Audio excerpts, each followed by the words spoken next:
Hello viewers, welcome to my channel. If you like this video, please like and comments on this video and subscribe my channel. Thank you. নাইমের মাধ্যমে সুন্দরী মডেলদের ডাকতেন সাফাত। বন্ধু নাইম আশরাফের মাধ্যমে সুন্দরী মডেলদের ডাকতেন বনানীর re-entry হোটেলে বিশ্ববিদ্যালয়ের দুই শিক্ষার্থীকে ধর্ষণের ঘটনায় গ্রেফতার সাফাত আহমেদ। শুধু তাই নয়, এই বন্ধুর মাধ্যমে তিনি সুন্দরী তরুণীদেরও সংগ্রহ করতেন। এরপর কোনো না কোনো হোটেলে পার্টির আয়োজন করতেন, আর সেখানেই রাতভর ফুর্তিতে মেতে উঠতেন তিনি। এসব পার্টি চলত গভীর রাত পর্যন্ত, কখনো কখনো ভোরের আলোয় ভাঙত তাদের সেই মিলন মেলা। গোয়েন্দাদের জিজ্ঞাসাবাদে এমন চাঞ্চল্যকর তথ্য জানিয়েছেন সাফাত নিজেই। তিনি আরও জানান, প্রথম সারির সুন্দরী মডেল আইটেম গার্লরা ছাড়াও মাঝে মধ্যে এই সারির বিদেশি অতিথিদের আনা হয় এসব জলসায়। এর আগে প্রথম দিনের জিজ্ঞাসাবাদে সাফাত বাংলাদেশের সিনেমা জগতের 4 জন নায়িকার সঙ্গে নিয়মিত অবৈধ সম্পর্ক থাকার কথা জানান। তাদের সঙ্গে অর্থের বিনিময়ে তিনি অনৈতিকভাবে মেলামেশা করতেন। এছাড়া প্রায় 1 ডজন বান্ধবীর নাম ফাঁস করেছেন, যাদের সঙ্গে তার শারীরিক সম্পর্কের কথাও খোলামেলা স্বীকার করেছেন। এসব বান্ধবীদের মধ্যে উঠতি কয়েকজন মডেলও রয়েছেন। তিনি আরও জানান, প্রতি রাতেই তিনি ও তার বন্ধুরা পার্টি করতেন। 5 তারকাসহ রাজধানীর বিভিন্ন অভিজাত হোটেলে নিয়মিত এসব পার্টিতে বন্ধু-বান্ধবীরা হাজির থাকতেন। জিজ্ঞাসাবাদে সাফাত জানান, তাদের 20 থেকে 22 জন বন্ধুর একটি গ্রুপ আছে। এই গ্রুপে তাদের বন্ধুদের মধ্যে দেশের বেশ কয়েকজন শিল্পপতি, রাজনৈতিক নেতা ও সমাজের প্রভাবশালীদের সন্তান রয়েছে। তারা রাত হলেই একটি স্থানে জড়ো হন। প্রতি রাতেই তারা 5 তারকা হোটেলে বিভিন্ন পার্টি ছাড়াও রেসিং কার নিয়ে লং ড্রাইভে যেতেন। মাঝে মধ্যে ভারত, সিঙ্গাপুর, থাইল্যান্ড সহ আশেপাশের দেশ দল বেঁধে বান্ধবীদের নিয়ে ঘুরতে যেতেন। প্রতিদিন তার হাত খরচের 2 লাখ টাকা তার বাবা দিতেন বলে দাবি করেছে সাফাত। কখনো এর বেশি টাকার প্রয়োজন হলে ঢাকা শহরে আপন জুয়েলার্সের 8টি শোরুমের যে কোনো একটিতে ফোন করে অতিরিক্ত টাকা আনিয়ে নিতেন। কখনো তার বাবা এ টাকা খরচের বিষয়ে প্রশ্ন তোলেননি।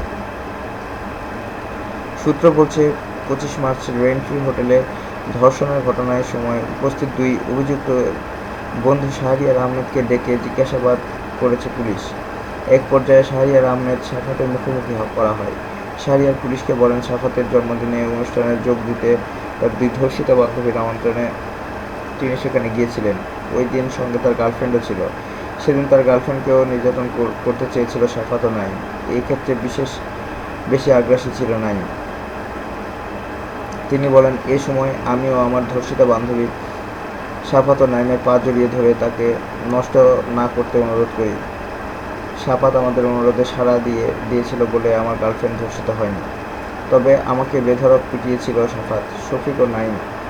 মাথায় পিস্তল ধরে উল্টোপাল্টা স্বীকারোক্তি আদায় করেছিল। এক পর্যায়ে শাহরিয়ারকে সামনে রেখে সাফাত ও শাকিফকে জিজ্ঞাসাবাদ করা হয়। শাহরিয়ারকে মারধরের বিষয়টি স্বীকার করে সাফাত। চাঞ্চল্যকর এই ধর্ষণ মামলার 4 সদস্য বিশিষ্ট তদন্ত সহায়ক কমিটির অন্যতম সদস্য ডিবির যুগ্ম কমিশনার আব্দুল বাতেন গত রাতে এ প্রতিবেদককে তিনি বললেন, ধর্ষণের ভিডিওচিত্রের ব্যাপারে মুখ খুলছে না গ্রেপ্তার 2 জন। তবে জিজ্ঞাসাবাদ অব্যাহত রয়েছে। তদন্তের প্রয়োজনে ঘটনার সঙ্গে বিভিন্নভাবে জড়িত রয়েছে এমন অনেককেই জিজ্ঞাসাবাদের জন্য ঢাকা হতে পারে। চাঞ্চল্যকর ধর্ষণ মামলার তদন্তের সঙ্গে সংশ্লিষ্ট এক কর্মকর্তা বলেন, সাফাত আহমেদ দেয়া তথ্য তারা গুরুত্বের সঙ্গে নিচ্ছেন। তবে ওই 2 তরুণীর সঙ্গে তাদের যৌন সম্পর্কের বিষয়টি আপোষে হয়েছে সাফাতের এমন দাবি উড়িয়ে দিচ্ছেন তদন্ত সংশ্লিষ্টরা। পুলিশ ওই ধর্ষণ মামলাটি তদন্ত করছে জানিয়ে ওই কর্মকর্তা বলেন, এসব তথ্য প্রমাণ আমলে নেওয়া হচ্ছে না, কারণ আপোষে হলে মামলা হওয়ার সুযোগ নেই। প্রসঙ্গত, গত 28 মার্চ বন্ধুর সঙ্গে জন্মদিনের অনুষ্ঠানে গিয়ে বনানীর রেন্ট্রি হোটেলে ধর্ষণের শিকার হন বিশ্ববিদ্যালয়ের পড়ুয়া 2 তরুণী। ওই ঘটনায় 6 মে রাজধানীর বনানী থানায় আপন জুয়েলার্সের মালিক দিলদার আহমেদের ছেলে সাফাত আহমেদ, নাইন আশরাম, সিরাজগঞ্জের আব্দুল হালিম ও সাদমান সাকিফ সহ 5 জনের বিরুদ্ধে মামলা করেন তারা। বর্তমানে সাফাত আহমেদ 6 ও সাদমান সাকিফ 5 দিনের রিমান্ডে রয়েছেন।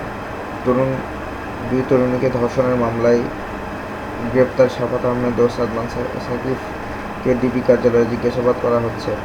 এ মামলার পলাতক আসামি মোহাম্মদ হালিম ওরফে নাইম আশরাফ, ড্রাইভার বেলাল ওদের রফি আবুল কালাম আজাদের অবস্থান জানতে তাদের জিজ্ঞাসা করা হচ্ছে।